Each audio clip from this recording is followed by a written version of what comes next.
in just the past 7 months. The first lesson that I've come to learn is the true meaning of righteous among the nations. Over the past 7 months at Columbia, I've had countless friendships broken by those who no longer see me as human because of my Israeli ancestry and Zionist identity. A few of my non-Jewish friends, however, have stood by me with strength superior even to my own in the face of a huge wave of pressure to abandon all ties to Zionism in Israel. They are the righteous among the nations, steadfast in their principal belief that Jews are human. They come from all backgrounds but share in the rare strength required to stand by the Jewish community, risking their own credibility in their respective communities to stand by me as the world seemingly turns its back to Jews. To those here who have taken on the responsibility of combating anti-Semitism without perhaps ever experiencing this ancient hatred yourselves, your strength does not go unnoticed and will never be taken for granted. The other lesson I've learned over the past 7 months is that when someone says that they want Jews dead, it is our moral responsibility to believe them.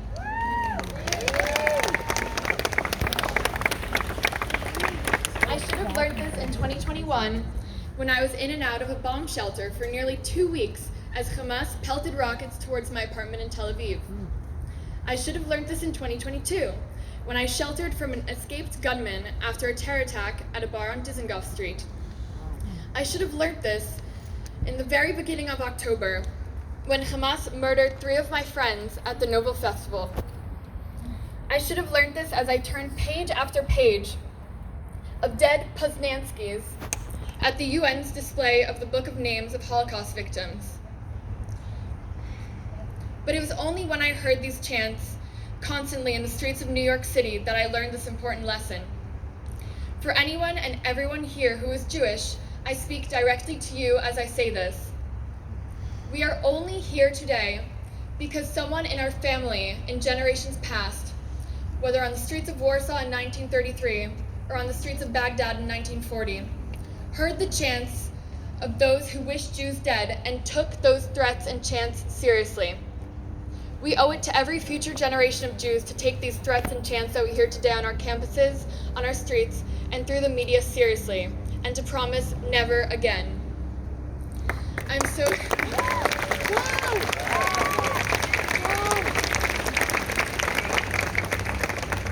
so grateful to be here today, to be alive, and to tell my family's story and to remember those who had their lives and their potential future generations so viciously taken from them. Thank you for having me today. I'm Isad Chai.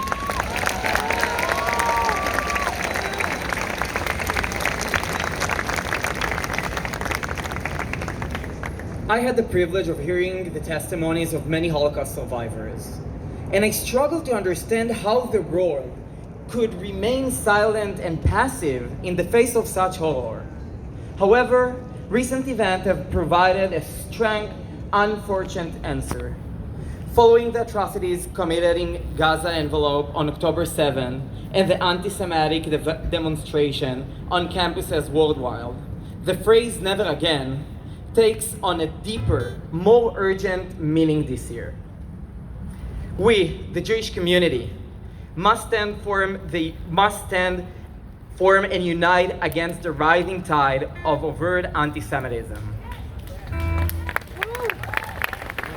History has a way of repeating itself. In 1933, the Nazis rose to power through a massive, orchestrated propaganda campaign, which laid groundwork for World War II, beginning with the persecution of Jewish people.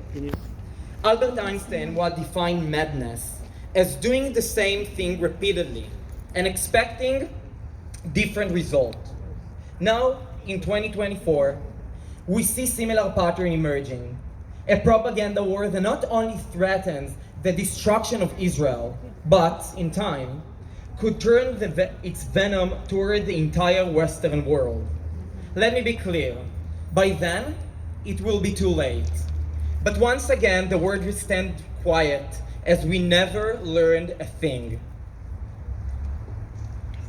Universities once beacon of intellectual freedom and leadership, now serves as a platform from brainwashing. This new generation is influenced by biased narratives which could lead to our downfall if we are unaware for the real enemies within.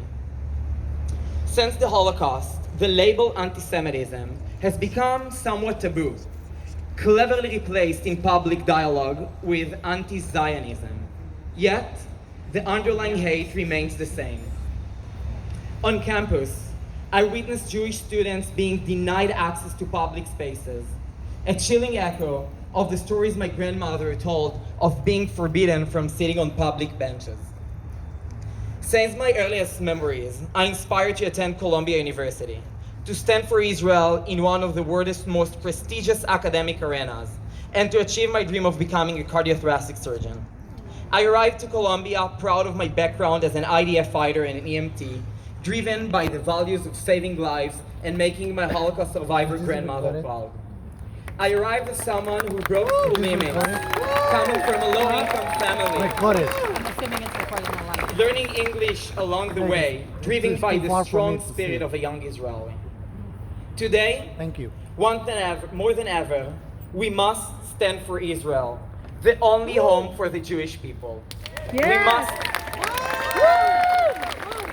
must proclaim loudly and clearly, never again.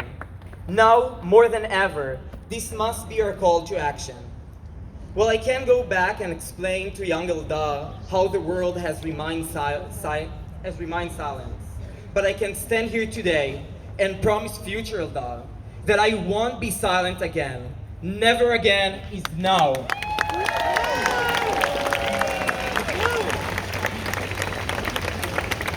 Thank you. I would like to invite to the stage Ambassador Gilad Erdan, Israel Ambassador to the United Nations.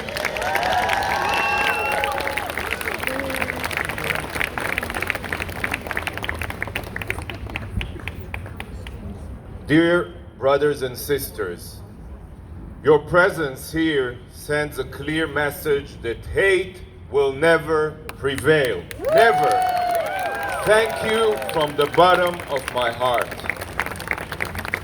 As the grandson of Auschwitz survivors, my grandparents' harrowing stories have always been my driving force. I was ingrained with the duty to always stand up for the Jewish people and to combat Jew hatred wherever it reared its ugly head. But today, this duty has become more than a responsibility. It is now an obligation that every Jew must uphold. Every Jew. When we studied the Holocaust, we learned of Birkenau, Sobibor, and Babi Yar. We think of the gas chambers, crematoria, and mass graves. But friends, the Holocaust did not begin with the mass murder of Jews. It began with words. Words were what poisoned hearts and minds. Words were what condoned violence. Words drove cultured Europeans to exterminate our people. If Jews are illegitimate, if the Jewish state is illegitimate, then attacking Jews becomes legitimate. The events we are witnessing today on college campuses are reminiscent of Kristallnacht in Nazi Germany. Words are being weaponized to spread bigotry, to incite violence, to inflame the targeting of Jews. Columbia, Harvard, and UCLA are new hotbeds of Nazi-like ideology. Yeah, they deserve it. Branding Israel as the root of all evil and the Jewish people as a global scourge. The hypocrisy and double standards scream anti-Semitism. Did we see encampments to protest Russia's war crimes in Ukraine? No. Did rioters barricade buildings to protest Assad's brutality in Syria? No. Did we see Chinese students attacked because China is torturing Uyghurs? No. where quads were vandalized while Iran murdered women and protesters? Of course not. What we are seeing is not liberal activism. It is not Palestinian solidarity. This is pure Jew hatred, and it must be stopped.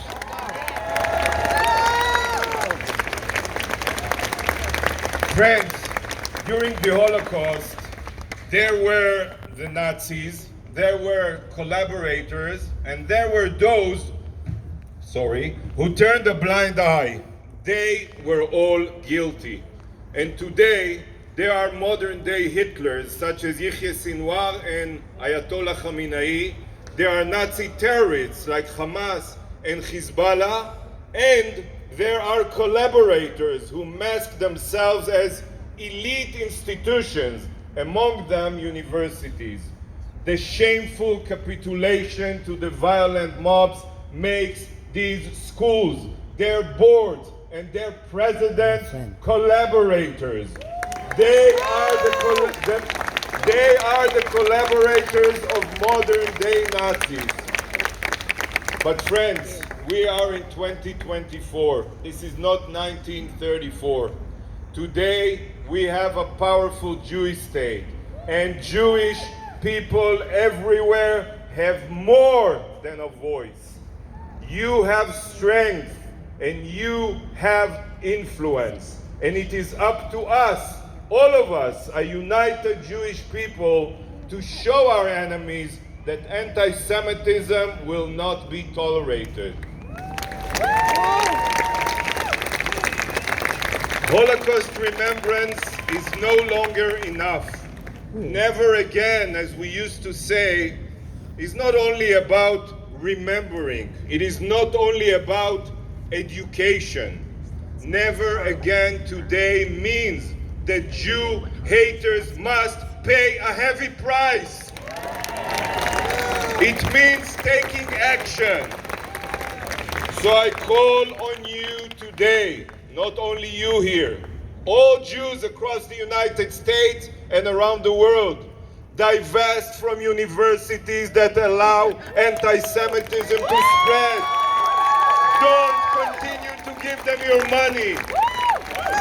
Ensure that pro-Hamas faculty and presidents be fired. Demand that students who use violence are expelled. Every academic institution that shows any tolerance for terror must be blacklisted. The Jewish people today is a time for action is now. Thank you, and Am Israel Chai. Thank you from the bottom of my heart.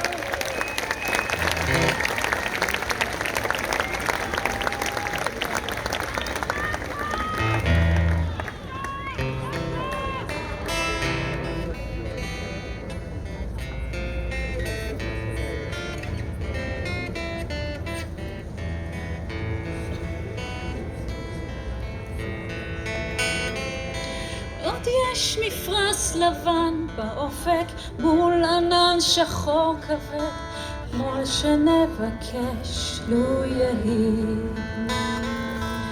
ואם בחלונות הערב או נרות הרק רועד, כל שנבקש לו יהי. לו יהי, לו יהי, אנא לו יהי, כל שנבקש לו יהי. לו יהי, לו יהי, אנא לו יהי, כל שנבקש לו יהי. קול ענות אני שומע, קול שופר וקול טובים, קול שנבקש לו יהי. לו תשמע בתוך כל אלה רק תפילה אחת מפי, קול שנבקש לו יהי. לו יהי, לו יהי, אנא לו יהי, כל שנבקש לו יהי. לו יהי, לו יהי, אנא לו יהי, כל שנבקש לו יהי. ואם פתאום יזרח מאופל אור ראשנו אור כוכב, כל שנבקש לו יהי. אז תן שלווה ותן גם כוח לכל אלה שנאהב, כל שנבקש לו יהי. לו יהי, לו יהי, אנא לו יהי, כל שנבקש לו יהי. לו יהי, לו יהי, אנא לו יהי, כל שנבקש לו יהי.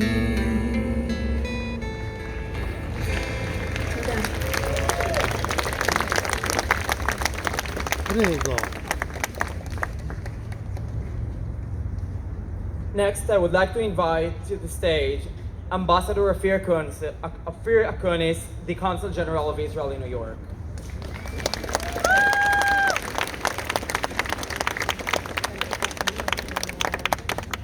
Dear friends, brothers and sisters, the Holocaust was the darkest chapter in all of history. Not just Jewish history, as a span of 6 years when 6 million of our people were murdered in cold blood simply for being Jewish, but for all of human history as well. We are here today to remember the victims of the Nazi genocide against the Jewish people, the Holocaust. Well, the Holocaust was not a sudden event that happened overnight. It was carefully planned and organized by the Third Reich to destroy the Jewish people step by step. You know, they started with Jewish boycotts. Sounds familiar? Boycott Israel? So they declared, boycott the Jewish people. Then burned Jewish books. They broke the windows of Jewish synagogues and homes, and only then declared a final solution to the Jewish question. And yet, nothing was done to stop it. Nothing. And over the past few weeks, we saw many anti-Semitic events, American college campuses, at institutions like here in Colombia. They also broke windows and even blocked Jews from attending classes.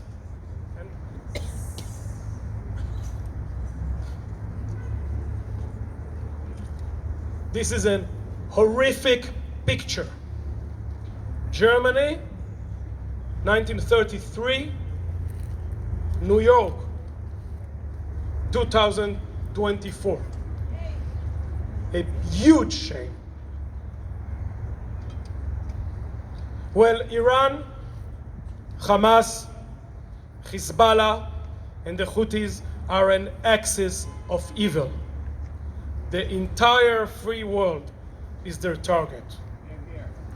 It always starts with the Jews, but never ends with us. The same people who chant death to Israel and tear down Israeli flags also end up chanting death to America right here and tearing down American flags right here. Well, this cannot stand. The time for silence has passed.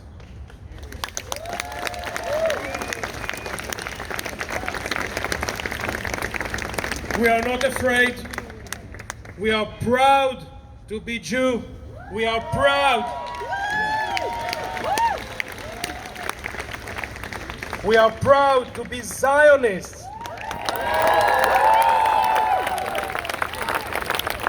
And we are proud to be Israelis.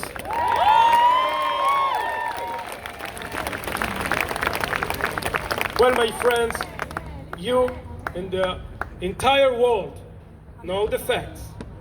We didn't start the fire. You know the facts about the horrific events that happened in Israel on October 7th. And still, over 130 hostages, women, men, adults, Holocaust survivors, and babe still in the captivity. My heart is with them and with their families. You're right. Let them go. Bring them home! Bring them home! Bring them home! Bring them home! Bring them home! Bring them home! Right now, you're right. You're absolutely right. Now, my friends, you're absolutely right. Let my people go. Let them go now.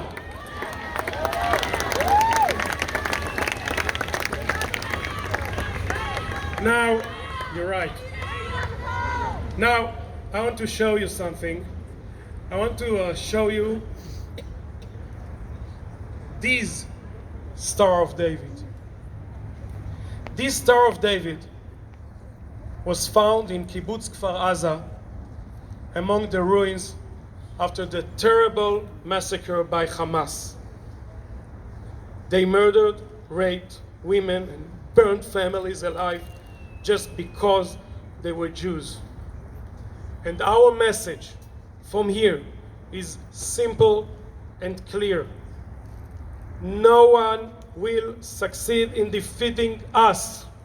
No one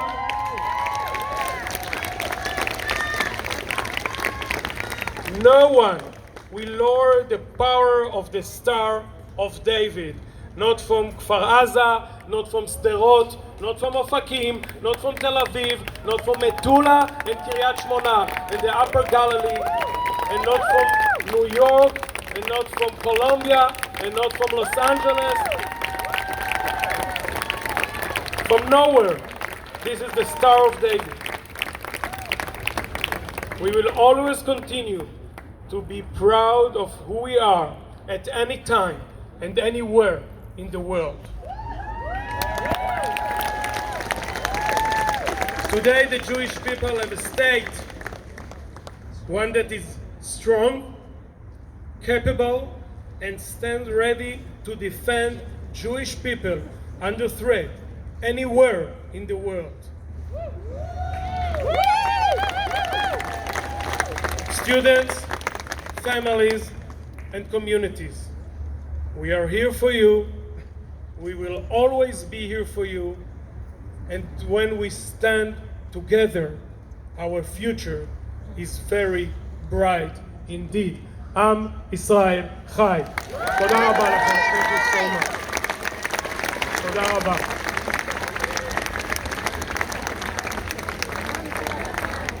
עם ישראל חי! Thank you. Please welcome Lizzie Savetsky, a passionate advocate of Israel, an educator, and a social media influencer fighting anti-Semitism, who will be... Hi, I'm Stella Savetsky, and I'm only here today because my great-grandmother survived Auschwitz. It is my job here today to be the strongest and proudest Jude I can be. Am Yisrael Chai. The door of a door. We weren't planning on that, but I just thought, I can't stand here today on Yom HaShoah and look at my daughter without the feeling of this miracle, without being able to turn to God and express my complete and utter gratitude for the miracle of Miriam Feuerstein's survival. Miriam was my husband's grandma. And without this miracle, I wouldn't have my soulmate, Ira. I wouldn't have my 3 beautiful children, Stella, who you just saw. If someone in your family survived the Holocaust or you yourself survived, please raise your hand. Look at this. We are surrounded by living miracles.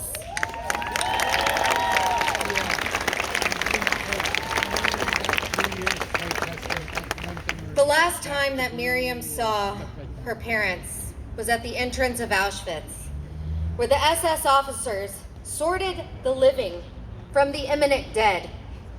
Miriam was then given a job also to sort. Her job was to sort the clothing of those who had been gassed and burned. When she was sorting, in a pile one day she found her mother's monogrammed headscarf. And that is how she knew that her parents had been turned into chimney smoke. And that smell never left her nostrils for the rest of her life. It is a smell that forever haunted her. Miriam's brother Al, our great uncle, warned us that a moment like this would come. He said to us so many times before he died, "Don't get too comfortable in America." We were very comfortable in Europe. I'm afraid that we did not heed his warning. I'm afraid we got too comfortable. We convinced ourselves that the world's oldest hatred, the hatred of Jews, was a thing of the past. But our past, it is staring us in the face right here, right now. We are standing here today fighting the same hate that killed 6 million of our family members less than 80 years ago.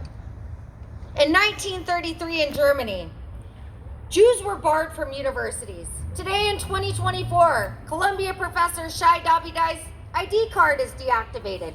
Jews are told they can't walk on campus as their quad is overrun by calls for their annihilation. Outrageous. Outrageous. Disgusting. Shame. In 1933 in Germany, the Nazis launched boycotts against Jewish businesses. Today on campuses across our nation, calls for boycotts against businesses from the only Jewish state in the world are raging once again. Shame. Shame. Shame. In 1933 in Germany, Hitler established a ministry of propaganda to spread his conspiracy and blood libels against the Jews. Today on our campuses, we see Jews labeled as genocidal baby killers, white supremacists, and ironically, yes, even Nazis. And what has the administration done about it? Nothing. Absolutely nothing. Yes. This moment has unmasked the illusion of our security, of our comfort. The plan is coming through. Everyone's very passionate.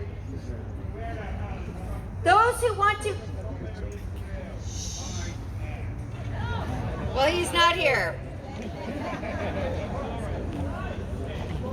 We'll talk later, guys. Let's save our schmoozing. How are you?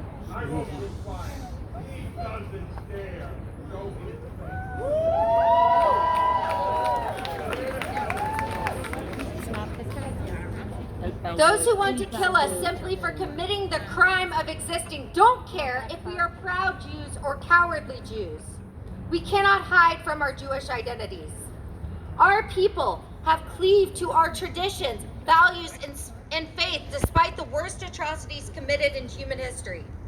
It is a miracle that we have survived not only as individuals, but as a Jewish civilization. And now that our past is becoming our present, we have a choice. Will we let those who died for being Jewish die in vain? No. No. Or will we cling to our Jewish identity and to each other and wear our ancient heritage with pride? Will we stand strong and fight for our right to exist on campuses, in our streets, and in this world?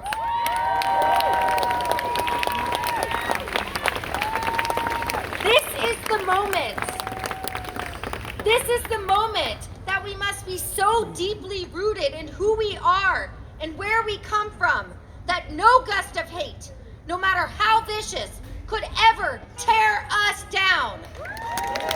Say it louder. Say it. Our standing here today is a miracle. My family's existence is a miracle, but the perpetuation of that miracle, it comes with a great responsibility. It is up to all of us, every single one, to carry the Jewish torch that has exchanged hands from generation to generation for thousands of years. Don't let it end with you. When we say Am Yisrael Chai, it is a call to action. It is a call to remember yesterday, to stand our ground today, and to forge our path towards tomorrow. Past, present, and future. Am Yisrael Chai. Am Yisrael Chai. Am Yisrael Chai. Am Yisrael Chai. Am Yisrael Chai. Am Yisrael Chai. Am Yisrael Chai. Am Yisrael Chai. Gesher tzar me'od. Gesher tzar me'od.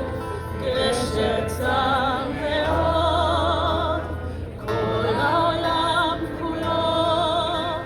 Gesher tzar me'od. Gesher tzar me'od.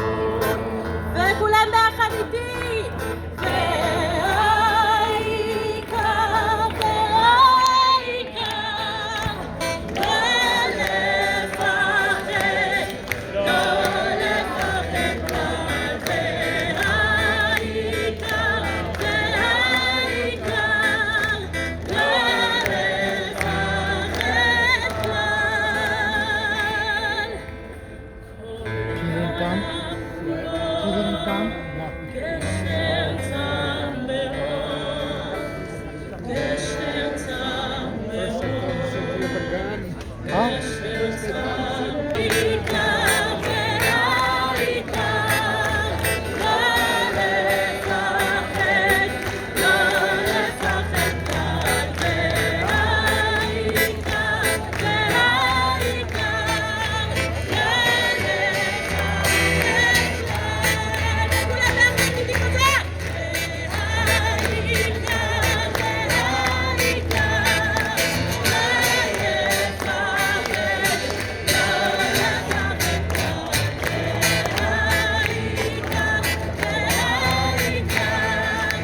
לא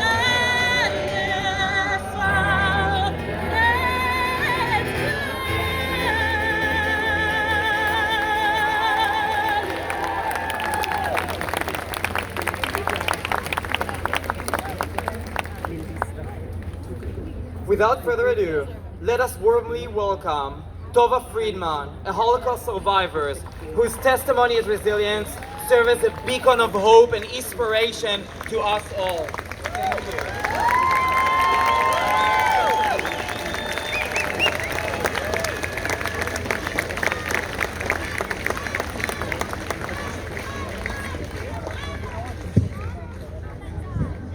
Tova, you can stand anywhere you want.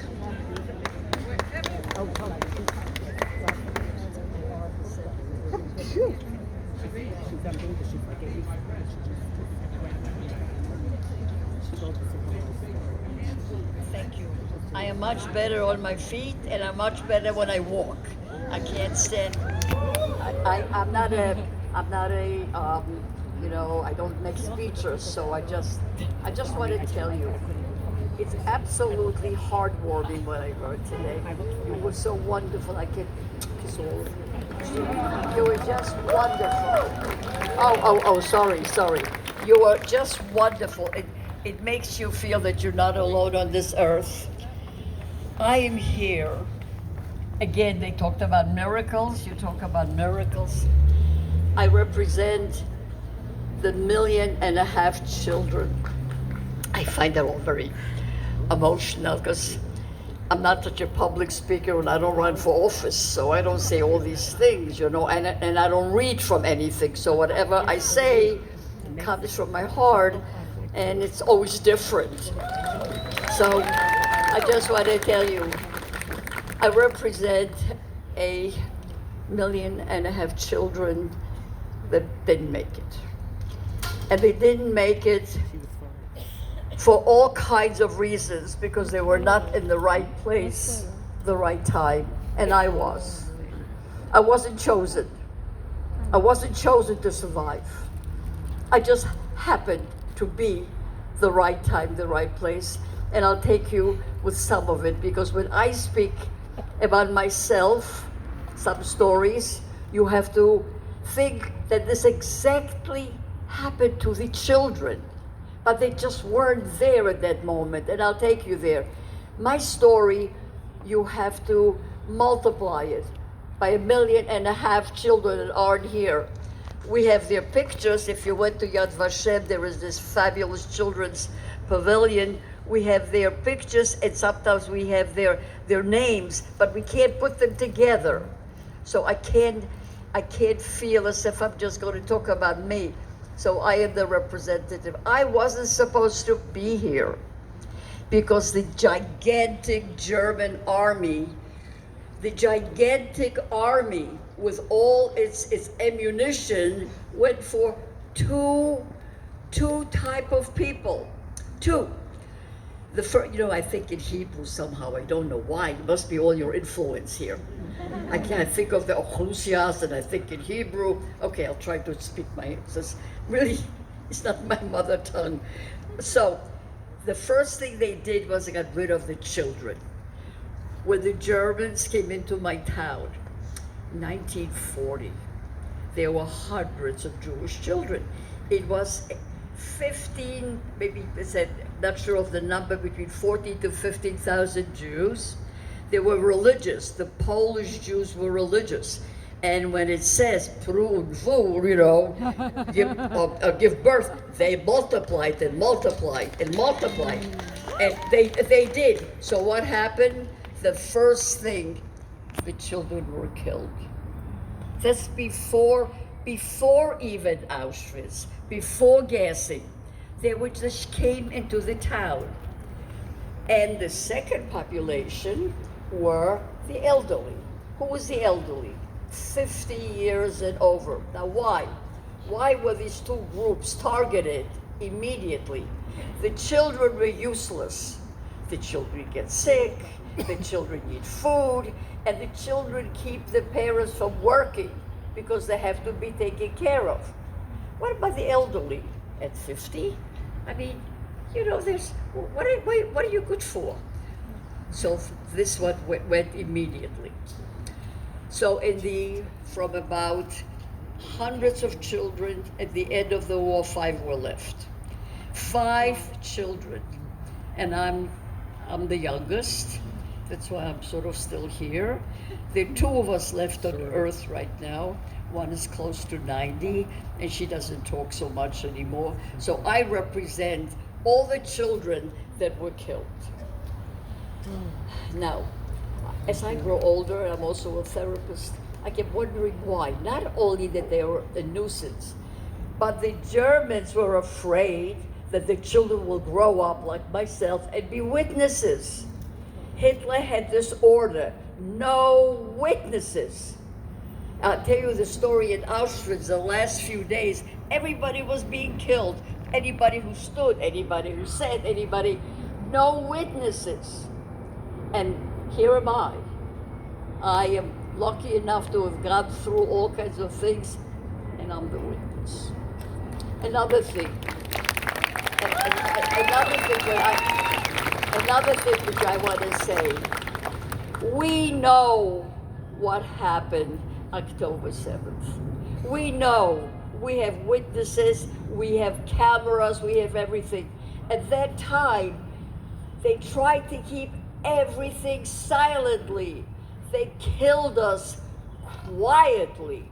And even when somebody got could get out of town and wanted to tell the world didn't believe it, because our heads were, from now we have learned about atrocities. At that time, these type of atrocities weren't there yet. We didn't know that. We knew about the Crusades, and we knew about, things what happened in Spain, but it just wasn't common knowledge that people can do this to innocent people. So everything was done with impunity. They could kill without anyone saying anything. I remember my mother came from a family of 12 brothers and sisters, 150 people. They disappeared. We never knew where they were. The whole time she kept saying to my father, where is this one? Where is that one? What happened to that? They were taken, and till her death in 1957 in America at the age of 45, she never knew what happened to her families. She never knew anything. And every single town was like hermetically sealed. No radio. If you were caught with a radio, death. No letters. No newspapers.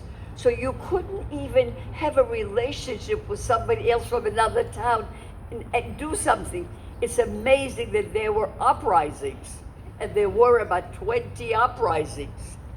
And of course, we all know what's going on. And we can get organized and we can do something about it.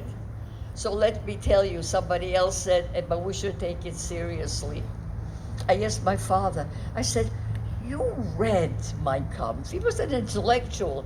You knew what was going on. You were here with Kristallnacht. What did you do? My father said, nothing. What is there to do? He said, a Michiganist, some crazy man is in Berlin. Somebody's going to kill him. And he went about his business. And because he did that, I ended up in Auschwitz. Because didn't take him seriously. And this is the difference here, right? Take that seriously. So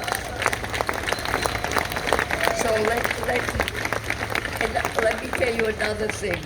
I was very young, but I had great memories because my mother talked to me all the time, just spoke to me and spoke to me. So when they took my grandparents on the truck in order to shoot them, the shooting was the beginning. The other things came later, more sophisticated. The gas is very sophisticated, I want you to know. It was done by scientists, the best scientists in Germany. They could know exactly how many people will go into a room and how fast it would take to kill people. And as the war went on, they improved the methods where you could kill like maybe 100, 200 people in 15 minutes. But in the beginning, it was shooting.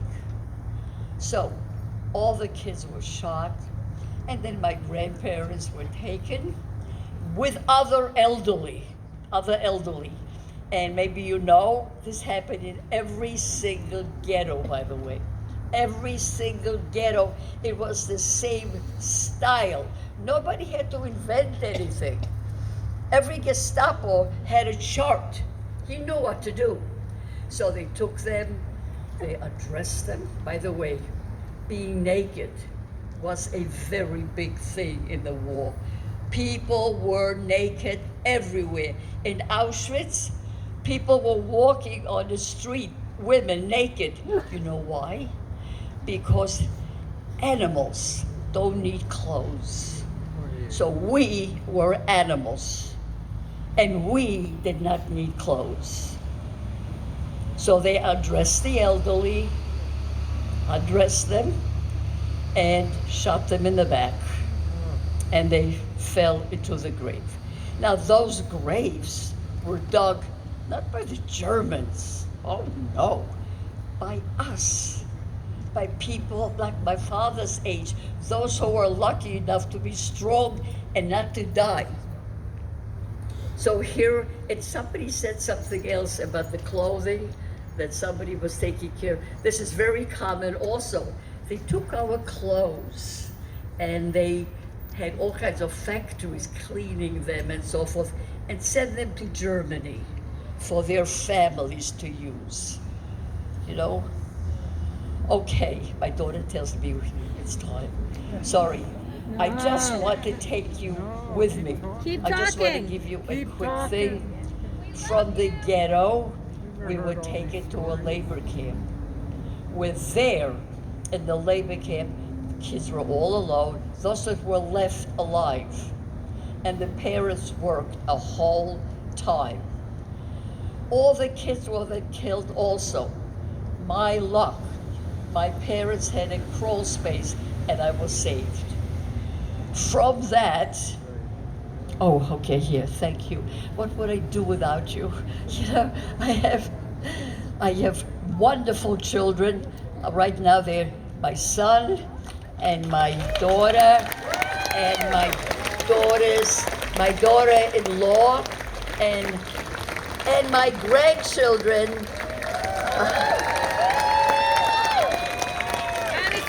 Yeah, and would you believe it that one of my grandsons called me? He goes to Cornell and he said, Safta, that's my Hebrew name, Safta. He said, should I wear my Magen David inside or outside? And you know what I said to him? I mean, that's such a painful thing. I said, if you want to be a visible Jew, wear it outside. If you want to be a hidden Jew, wear it inside.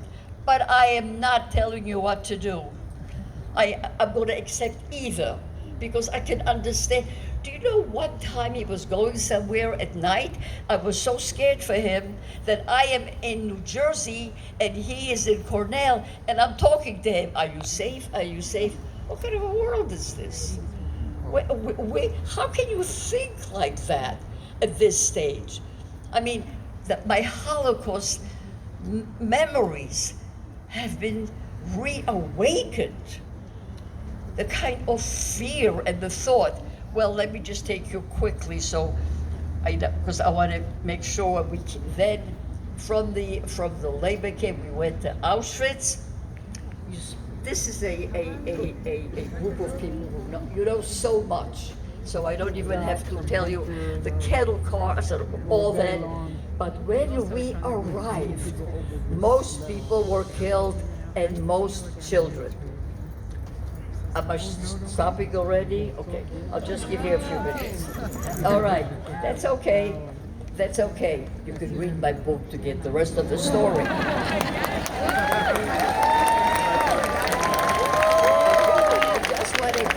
just want to tell you one thing that is very interesting. When I arrived to Auschwitz, again we got undressed. That's before, and tattooing came later. Shaving of hair, tattooing, all that stuff. But we arrived on a Sunday. I found out later on. Now the Germans were Christians, so they didn't want to work Sunday so much. So they didn't open up the 5th crematorium, and they put me into the regular camp. Look, that's how I was saved to be killed right away. The story goes on, and I just want to tell you that the difference is, which makes me sleep a little bit better, is that at least everybody knows what's going on there. Nothing is hidden, nothing. And I remember people said to me, why did you Jews go like sheep to the gas chamber? And now they say, why are you fighting so much? It's like you can't win. Anyhow, thank you. Never too much. Never too much.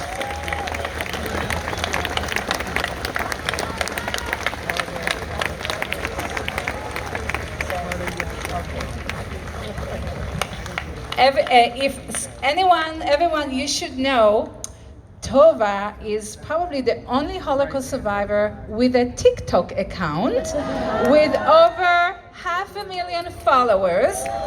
And after today, I expect maybe 1 million followers. Thank you so much for everything and for being who you are. Such an inspiration. Okay.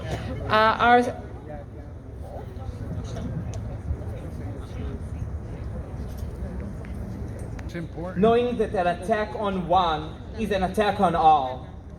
Let's never again be more than a promise. It is a call of action for each one of us. Never again is now. I would like to invite our audience to join us for the national anthem, followed by the Tikva.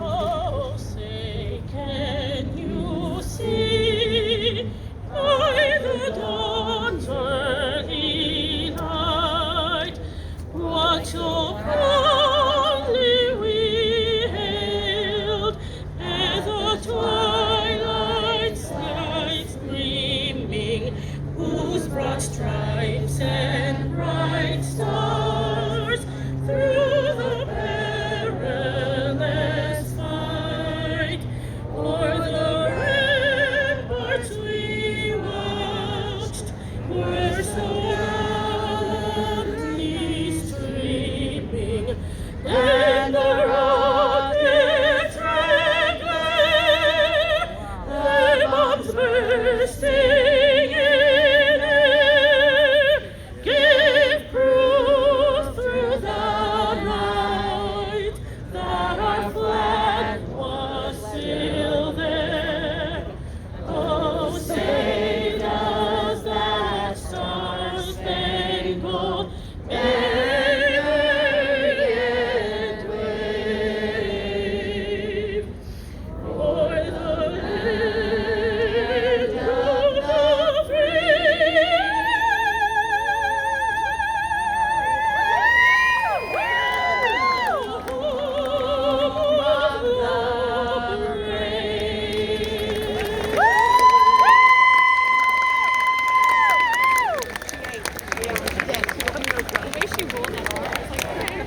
USA!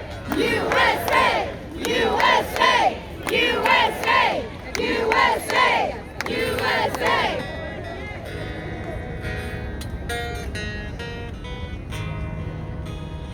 קולות בלבב בנימה, נפש יהודי הומייה, ופאתי מזרח קדימה, עין לציון סופיה.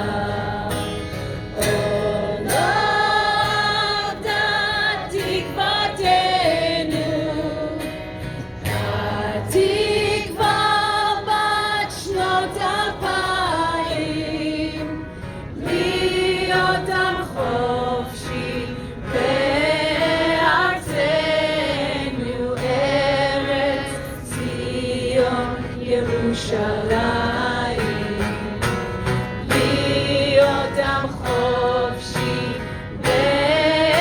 בארצנו, ארץ ציון ירושלים.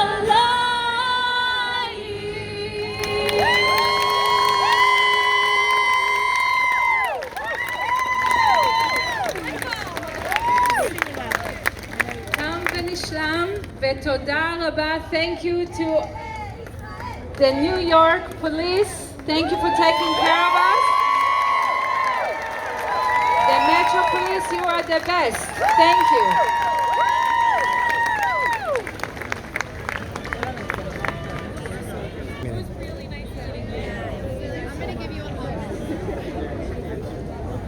Look at that. Hi. You wanna say hi to me? Give him a treat, I'll say hi to him. Oh. Otherwise, you're out of luck. because it's the honor.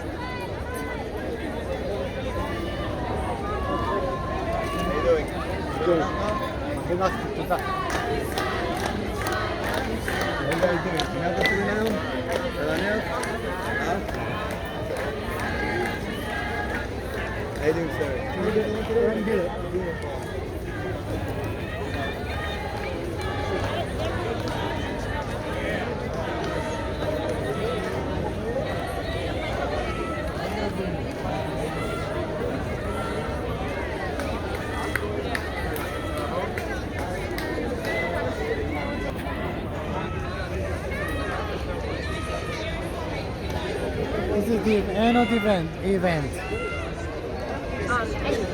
So last year at Yom HaShoah, they actually had.